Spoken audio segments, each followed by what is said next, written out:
Happy Wednesday. Back here with Greg and Teddy. We just did a little training here. I'm going to share a couple things from the back again, just to kind of pick back up off of what we were talking about on Monday.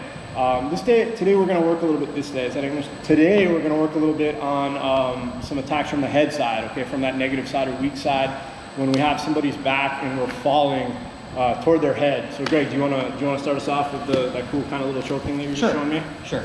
Yeah, especially because some of this will be old news for some of you guys. If we're talking about, I got a harness and we fall to that underhook side, that right here. I usually put my foot on the hip here, and I do want to keep my chin on his shoulder, but there's a way to back your hips away and keep your head close. You know, you don't have to totally move away from a guy to move your hips away. So I'll put my foot on and I back my hips up a little bit. I'm still on his back. I should still have a tight harness. I should still have my head where it is, but my hips just move back from him a little bit. That's how you find that you'll be able to use this leg, right? So now I'll go for a choke. I start reaching in and he starts defending. I will get the bottom hand with this one and use the heel of my hand and extend away. Sorry, I won't squeeze too hard. Yeah, extend away here. And the only really way out of here for him is not to bring it to his neck, which won't work through my stiffened arm. But if he punches away and gets away, it's okay. I'll raise my hand like I have a question. And when he brings it back to his neck to defend again, sorry, I'll get it again, right? And this hand I'm just gonna clear. I'm gonna choke so that he pulls away. When he pulls away, I'll be able to do this. Now, I can't bring my leg over his arm because I'm flexible. It's because of what I did with my hips to start with. Now, I usually go for a one-arm choke, like a no-gi style, one-arm grip here, and I try to walk in. If a person's chin is down, this is like really kind of the money thing for this little series. I think it's a combination of like Marcelo and somebody else stuff. But what I'll do is if you guys know the snuff box, which is just this little divot here, I'm gonna put his chin in the snuff box, his tucked chin, and I'm gonna make a tiger paw with my hand. I learned this in Kempo when I was 8, right before I got my black belt in 3 months.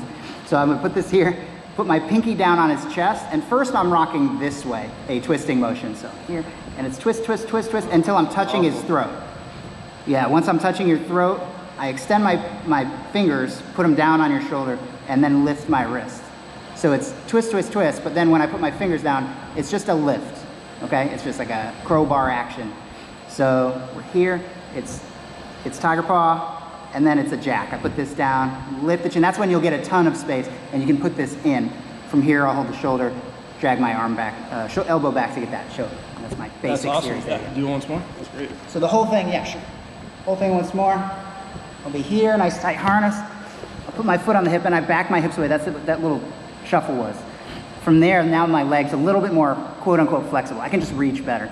So I start bugging the neck till the hands come up. I'll grab this one, and I'm gonna extend away. Heel of my hand is really exaggerated, and I try to lock my elbow. That'll keep him away. And then this one, I go for the choke, choke, choke, so he pulls, pulls, pulls, and then I can shoot it through here. So you always go, Greg, bottom side or head side arm first. That's the one that you really want to get control of first. You don't. It tends to be the one I get first, all right, cool. For sure. I would take either, but if I'm bugging the neck, yeah. And probably also depends on how the guy's defending, no? I think that's why. Okay. I think that's why. It's more that than because I prefer it. I think I just get it more because it's the one that's more free. And then I choke, he pulls, I shoot this. Okay, now he's gonna tuck his chin. He's got 0 hands to my 1. Finishing with 1, 0 is an advantage, but it's still hard unless you have like kind of a plan. So here's a plan for you could try. Use the snuff box, put it under his chin, and it's gonna be a twisting. That's what does the initial lift. But if I try to sink a choke now, it's just gonna be, and I might, but it's just gonna be all gi burn for Brad, and I'll also probably crank his neck, and I probably won't get the choke. So better than just getting to here is now put your fingertips down on the front of the delt, and then just keep this down, lift this up. Now I should be able to shoot this in, and then you finish by drawing your elbow back. Nice. Love it. Cool. All right, guys. So let me add one more here, or 2 more to that same kind of little sort of progression there with falling to our head. Okay. So again, I'm gonna do the here. We'll switch sides. Actually, I'll go this way just to keep my. Yes, sir. So guys, look, we're here. Okay, I'm gonna do the same thing. Falling to that head side again. Always that pirate on the parrot on the pirate's shoulder here. All right. At least for that initial sort of initiation of this side, I want to make sure that my head is always on my partner's shoulder. Greg was doing a really good job of keeping his head tight and moving his hips back to make space, okay? So with my head tight here, he's not going to be able to fall to that side and basically defend the position. So my head stays super tight. And now right here, I'm gonna start bugging the neck, okay? I still have the same setup that Greg had with my foot on my partner's hip. If I need a little extra room, I can always push in or pull back. And now I'm gonna start bugging the neck to get that reaction, okay? Greg's hands are always gonna come up to defend that neck, to kind of find that hand. And when he does that, all we're gonna do is we're gonna make a little circle here, a little swim, kind of rotation of our wrist here, a little swim inside of our partner's wrist just to catch, okay? And then I'm just gonna make that Kimura grip here like that, all right? So it looks like this one more time. When my partner goes to defend their neck, it's 1, my hand, my palm finds my partner's wrist here, and 2, my hand finds my own wrist, like a figure 4 here, okay? Now we're gonna essentially just let our partner escape. We're just gonna do it on our terms. So the way that I'll initiate this first is with my bottom hook. I'll slide my bottom hook down a little bit, and I'll kind of move my head back just a little bit here to encourage my partner to slide over, okay? As my partner does that, guys, you notice that my foot is still on Greg's hip, okay? So as he's starting to slide over my leg, I'm pushing down on his hip here and doing exactly what he did. I'm scooting myself back a little bit to get this line of my foot closer to his shoulder and closer to his wrist, okay? So it's not a flexibility thing. It's like Greg said, I'm moving my hip back thing a little bit here to create the distance here, to use my heel to kind of just pry his wrist down and circle his arm back, okay? So if you can you just actually walk with your feet toward the camera so that they can see the other side? Okay, so you guys see here, can you see that one more time? So you guys notice here, what I'm doing here is when that foot is on the hip, okay, I'm just finding my heel as Greg slides over, and I'm pushing down on his wrist with my foot. I'm using that stronger thing versus that weaker thing, and I'm circling, okay?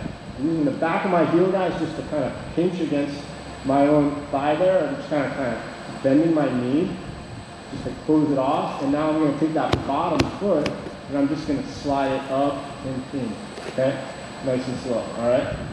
Going to make sure that I'm on my partner's wrist with that calf, and then all I'm going to do is just slide this up. Sorry, Greg, I'm going to go slow there. And I'm just going to nice and easy move my hips back in right there, okay? So now we're in this position, and really, really slow, guys, because you'll notice that I have this fulcrum on my partner's arm here with my legs, okay? And I'm doing really gentle here with this, and I'm just really ever so slowly just going to nice and easy lift my hips up and give my partner a chance to tap, okay? So that's the first piece of the position there.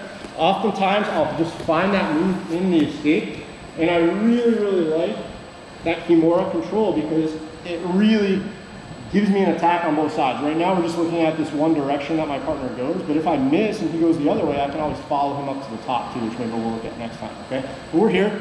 Again, I'm on that back position. I'm gonna fall toward that side. I'm bugging the neck here. My partner starts to defend. As he defends, my wrist, my top hand here finds the wrist, okay? My bottom hand, okay, the one that's kind of that underside of my seatbelt, finds my own wrist, nice and tight, all right? Now we're just gonna use our foot on the hip here like Greg did, and we're gonna encourage our partner to escape. So Greg starts to slide over my leg. I keep my foot connected and push myself back a little bit here to adjust, because I have long legs, I might need a little adjustment. And then I just find that wrist, I kick it out of the way. I bend that leg, right, the knee here, so I trap his wrist right in that crook of my knee. And now nice and gentle, guys, I'll slide this down and find the elbow. I'll start to nice and easy walk my feet in and move my hips underneath my partner. Sorry, Greg, okay? And go really slow, guys. You notice that Greg's tapping, and I'm trying to go super slow, but if you find the right angle on this, you'll catch your partner's elbow and really, really, really fast. Okay, so go slow, and then nice and easy, just find that spot and do it, okay? And again, you'll notice that pinch is right on my partner's wrist, okay? So that's kind of the first piece of the move. You'll catch that maybe once or twice on somebody, and they won't expect it.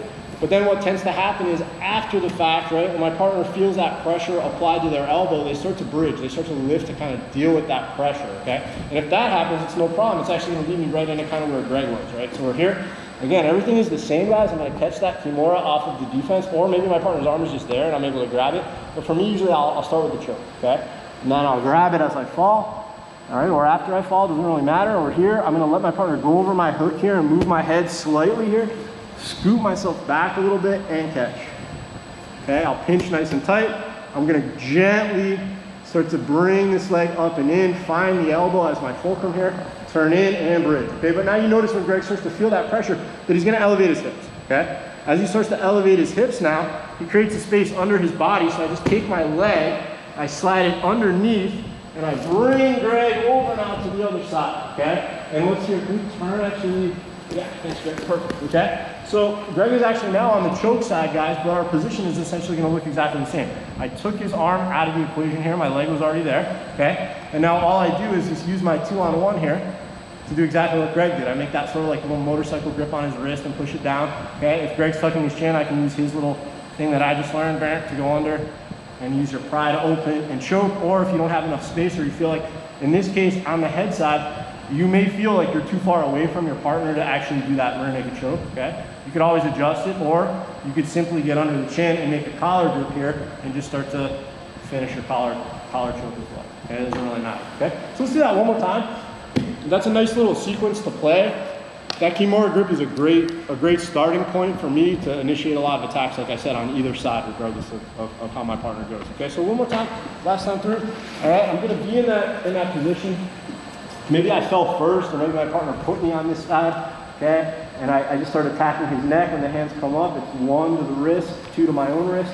Let him go over my leg, okay? I push myself away a little bit so I don't have to work too hard to peel and go. As Greg feels that though, he drives up, he bridges into me, guys. Look, I slide under and I just shift my hip and I dump into the other side, okay? When I do that here, that arm is pinned, thank you, Greg, by my leg, okay? And now I just 2-on-1 on this. And now when I'm ready, if he's tucking his chin, I'll go under like he did, or I'll just simply, if he's not there, reach for the collar and I'll finish my choke right there, okay? Anything else you wanna?